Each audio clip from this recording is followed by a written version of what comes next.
the antidote for envy and it is the antidote. Don't we both want the other person to just go out there and like have a fun time with all the cute girls? We've grown up in a generation where a divorce rate is 50%. I think this is a pretty bold statement you made. Why? Yeah, well, so you kind of bugged out when I said that.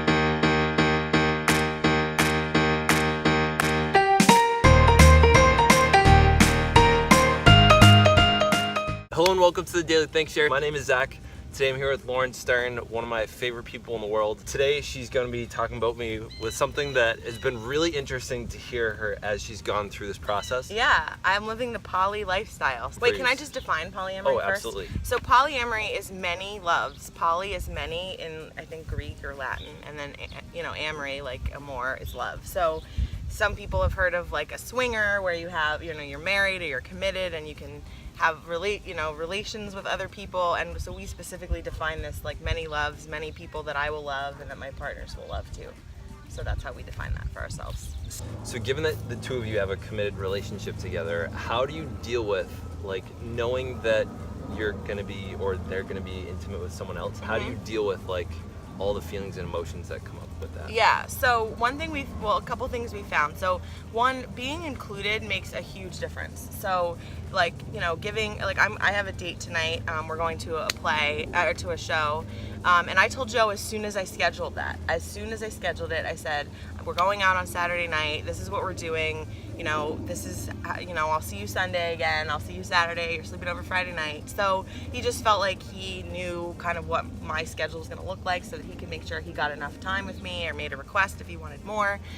So being included and having upfront, scheduling is just always like the biggest joke I say sometimes is that most of polyamorous, like what has it logistically work out is just being responsible for your scheduling ahead of time, which is a great thing in life anyway. How much time do you spend watching TV a week? Well, if you actually plan your whole life out based on what you're committed to, you can make sure you have time for the things you're most committed to rather than what you want most in the moment. So, so preparation, being included, communication in advance, and then checking in after the fact. He just was on a trip and he saw a girl that he sometimes dates when he was away, and last night I just wanted to reconnect with him and actually talk about I feel a little bit distant from you, I don't really feel so good right now, I just kind of want to lie here and cuddle, and we just check in. So it's like there's nothing unconscious about that. We know that we're sharing emotions and intimacy with other people. It just makes us really rigorous that we're doing that with each other. So it really works. And one of my favorite Tim Ferriss quotes, and I think I've learned a lot about this at Landmark, is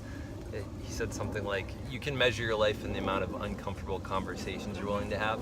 Yep. And it seems like you guys have had so many uncomfortable conversations to the point where it's like those are normal now. Yeah. Well, they're just not to be, I don't know if they're normal, they're just not to be avoided. They're actually where growth happens. So suffering and pain and sadness and anger and feeling insufficient for your partner and all that, it's all a growth opportunity. And he and I have just learned to be really loving, really compassionate.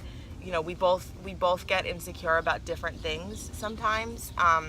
And so we're just considerate of what the other person has to grow in, and we want to love them. It's not like I come home and I'm like, I want to torture you with all the details and make you grow, get some balls. It's not like that. It's like I love you and I'm right here next to you helping you grow because I know that you want everything that I want for me and I want everything that you want for me. So it's been really romantic. I know sometimes I say that and people are like, what? How is that romantic? But putting in the work with your partner to grow in any area that you're committed to growing together is super romantic. So we've picked our own emotional growth together as something that we're just all in for, and then all in for including as many other awesome human beings that want to be there with us. So it just has us grow closer, really. So I recommend those tough conversations because you're dealing with the stuff that's already there anyway. Yeah. If it's under the rug, that's intimacy that's not available between the two of you. Yeah. And trust that's not being actually grown in every opportunity. Yeah.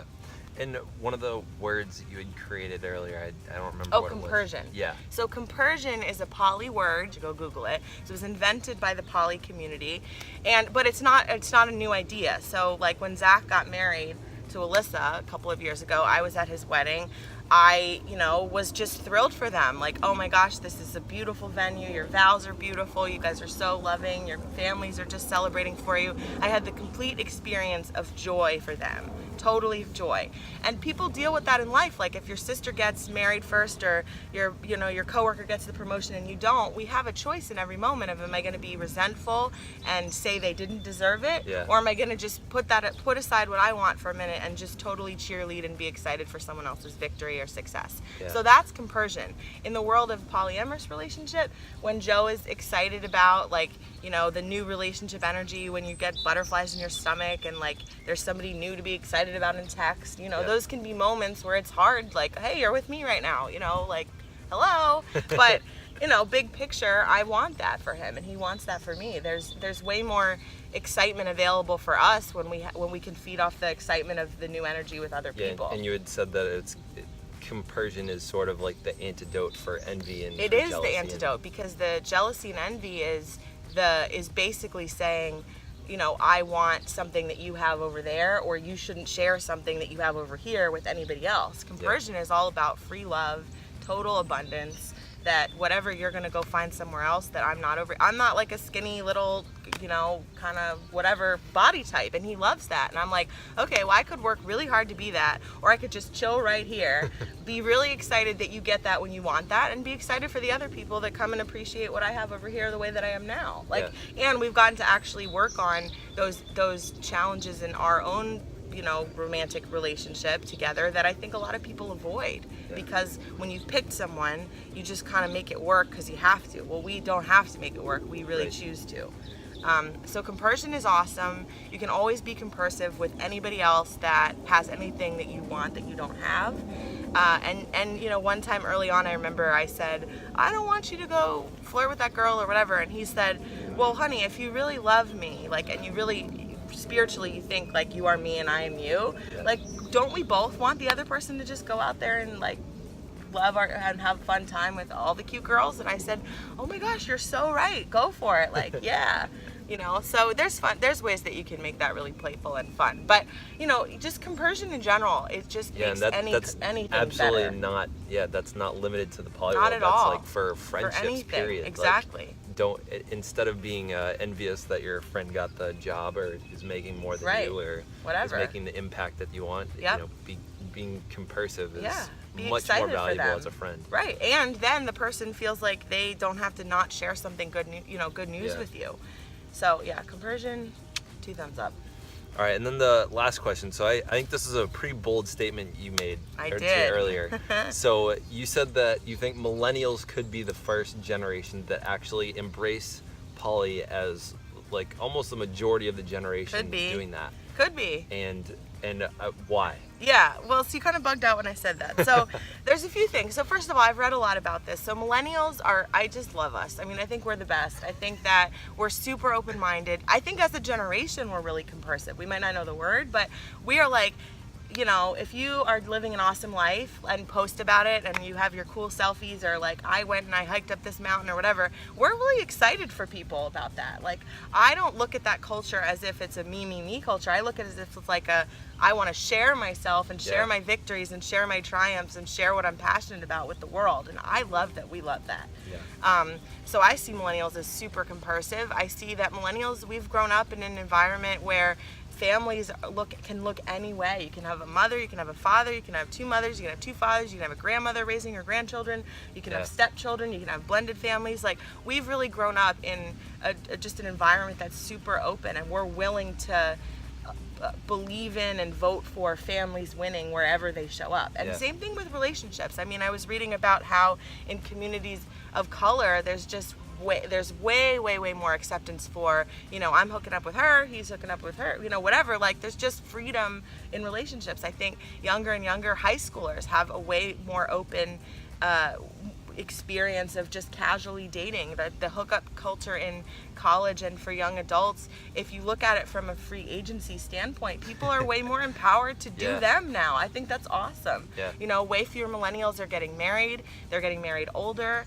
That means that whatever they're saying is, we're seeing a lot of other people ahead of us that have gone through divorce. Right. And We've grown up in a generation where a divorce rate is 50%. So even those of us like me that grew up in a household where my parents were married, they got divorced when I was 25. So then I went through that as an adult. And really, I mean, overall, we're just a generation that knows that we can create anything, and we've got the resources to be able to connect with communities through the internet to learn about the lifestyles that we want, or learn about how to travel, or whatever we feel like doing. So, I mean, as there's more awareness out there for that, you know, some people call it relationship anarchy, and I'm like, man, it's like really creation. And it takes guts to actually create your relationship exactly the way you would author it versus some prescribed version of how it's always been. You know, marriage was invented, you know, some people say it was invented in a world of scarcity. There's actually a book, Sex at Dawn, which I totally recommend reading, about how sex and relationships changed over time for humanity. But, you know, it was originally an agreement so that a woman would be taken care of and a man could essentially have, you know, something that he was assured of for his needs. And it evolved that way. Well, there's a lot of people now that can actually, you can open up your app and get whatever needs you want taken care of. You can order food, you can order, you know, someone to come over, like what, you know, whatever. Like, so it's a free economy. And I think that love and relationships, we're also living longer than anyone's lived before us. So we got a long time, and promising to love someone and only one person, and they're going to meet all your needs and you're going to meet all theirs for 80 years is a bigger promise than that was 300 years ago. So we're open-minded. We're loving, we're compersive, and I absolutely think that this is for us. One other reason I think you could be right. I'm not willing to make your bold claim, but we'll see. When I was talking with one of my friends that's gay, he said that when he was growing up, there was nobody to look up to. There was there were no gay people that he actually even had words to describe what he was feeling inside. And I think because we live in such a really strong information age, there are all these permutations to what we thought we knew, that there's an infinite.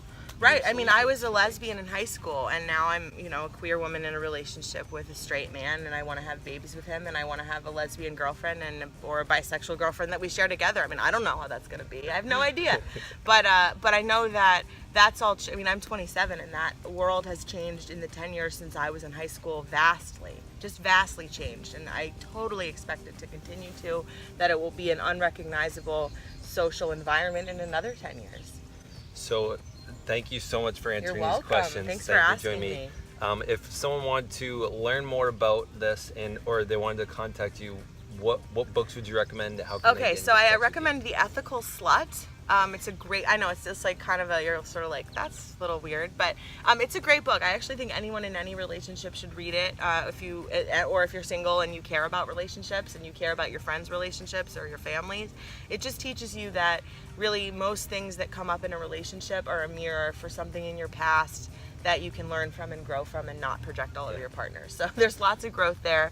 Like I said, Sex at Dawn is a history of the evolution of human relationships and how we used to live in tribes and you know, that communities and like that, and then we've changed to, you know, hierarchical sort of societies, and every family lives in its own house, and it's just fascinating. Really interesting book.